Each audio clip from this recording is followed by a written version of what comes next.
Former President David Boren is cutting all remaining ties with the University of Oklahoma in the wake of a sexual misconduct investigation. The Oklahoman's Nolan Clay was the first to report that Boren agreed to a 2-page resignation letter to give up his President Emeritus title, stop teaching political science at the university, and let go of his free tickets to football games and other OU sporting events. Boren continues to deny wrongdoing. Adam Kemp covers higher education for the Oklahoman. And Adam, this is a significant moment in the legacy of a man who has reigned large, not just over the University of Oklahoma, but the state. But Boren, who left his position as president 2 years ago, or last year, I guess it was, with a lot of praise. I don't know if we can say this is the downfall yet, but close to it. It's definitely not a great looking first step, I would say, to what would be the end of this investigation. Severing all ties with the university he led for 23 plus years. It screams of, not a great sign, as I said. This has been in the works now, it seems, for the past few weeks. The Board of Regents has met, I believe, 5 times over the course of the past 3 months, mostly an executive session behind closed door, going over the findings of the Jones Day investigation, which was an investigation launched by OU themselves into allegations of sexual misconduct into David Boren, and also against the university at large for some false data being reported to the U.S. News and World Report. For some improper rankings that ended up, they got those stripped. So kind of a culmination of different things.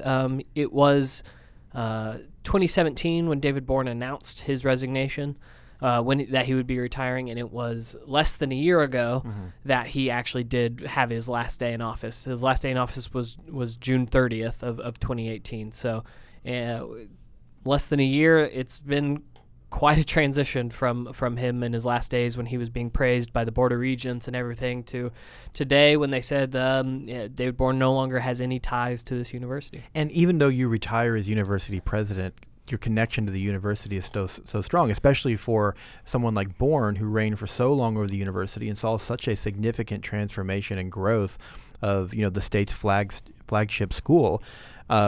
It sounds like he'll still be allowed to be on campus, but having those kind of official ties, teaching a class or being able to kind of speak as, a member of the university staff in an unofficial way, those are gone. I mean, even giving up his free football tickets, which in this state is a pretty big deal. It is a big deal. Those are expensive tickets. Yeah. So and obviously, some may say, okay, he agreed to the settlement. He's agreeing to wrongdoing. That's not what he's doing. And as we've seen in various settlements, sometimes that's done to just because, I don't want to see this progress any further. I just want to kind of get rid of the headache here.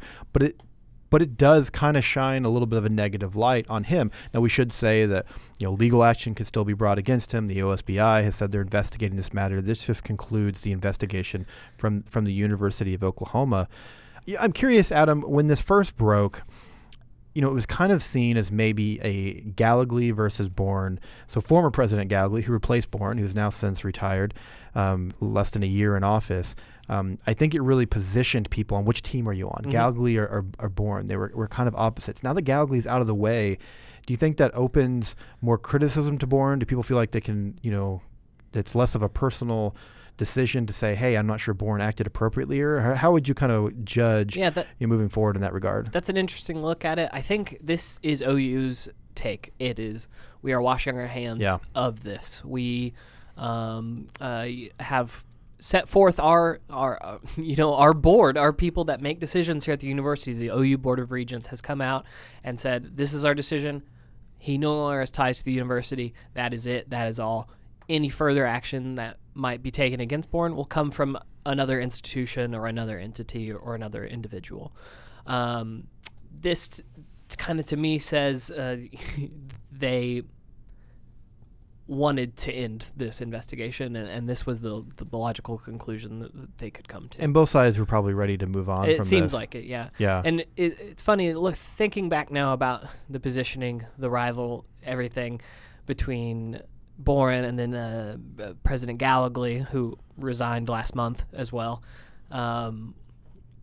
It's interesting that they both are now out of the university's hair. I mean, this is kind of just complete turnover, really, within 10 months of 11 months now, that both of the two university presidents have come and gone, basically. Yeah. Well, and for Galilee, when he came in, he was critical of Boren's leadership, maybe not directly, but indirectly, saying that the university's finances have been mismanaged. There were various media reports of things that he maybe had said about Boren, kind of, quasi-threatening language, Sure. don't cross me kind of thing. So it really kind of, when the news first broke that Boren was being looked at under a sexual investigation, or a sexual investigation was underway, for misconduct, it really kind of, for some people, I think, they're like, oh, this is a current president who doesn't like his, the former president is just getting back at him. And I think we've seen as, at least one victim has come out on the record and spoke pretty frankly, about his account. I think some have said, okay, maybe there seems to be something here. But you're right, with Galilee no longer in the picture, it just feels like it may be kind of, allowed the focus on whether or not, Boren committed these actions and what the university should do. They were able to move past that rivalry, so to speak. Yeah, and it was a stipulation also for when they announced Joseph Harris as the interim president. Mm-hmm. They came out right away to say he will not be involved at all in this investigation with any of its decision makings, with anything going on regarding former President David Boren and this investigation. Well, that allows him to move forward too. Positioning him kind of ahead of this in a way, making it so that the same kind of accusations or allegations couldn't get levied against him. Yeah. Now I want to ask you, is this truly behind the university? Because now my question goes to, how do students react? I mean, it's a summer, students aren't on campus, or at least not as many. We live in kind of a new era when it comes to these types of accusations. I'm curious, what do you think, and we'd be speculating, I guess, but what do you think the reaction from students will be? Pure speculation. I don't think the university's done by this by a long shot. There are still calls for investigations into OU's Title IX office regarding the handling of one of the victims' allegations in the first place. The university will have to answer, how their leader for 23 years managed himself around subordinates, whether improper or not, whether illegal or not. They still need to figure all that out. I think the OU is still going to be tied up in this for a while, and student reaction is going to be interesting. Yeah. You cannot walk around the University of Oklahoma without seeing David Boren's name a dozen different times. It's on buildings. He has a statue. He has a plaza. He has a green space on campus. Things are named after him. He's donated money for years and years. You spend almost a quarter century at a place, your name's going to be in places, and it is there, very prevalent at OU. And it may not be as quite a cut and dry situation as we've seen at other institutions, but like I said, we are in kind of this new era where powerful men mostly who have used that position to sexually exploit, if not further assault or rape others. The reaction, not just legally and officially, but has also included student reaction. I just think it's just going to be curious to see how the student groups grapple with this, now that this former president, Boren, has not admitted to wrongdoing, but taken a step that would say that maybe there was something there. Right. Time will tell only. It's summertime right now on the University of Oklahoma campus. It's, relatively empty regarding student life, but I wouldn't be surprised to see, something happen on that front. Yeah, well, we know you'll continue to follow that. Like I said, the Oklahoman's Nolan Clay, who first reported this on Wednesday, will continue to follow the story as well. Adam, thanks so much for your time. Thank you.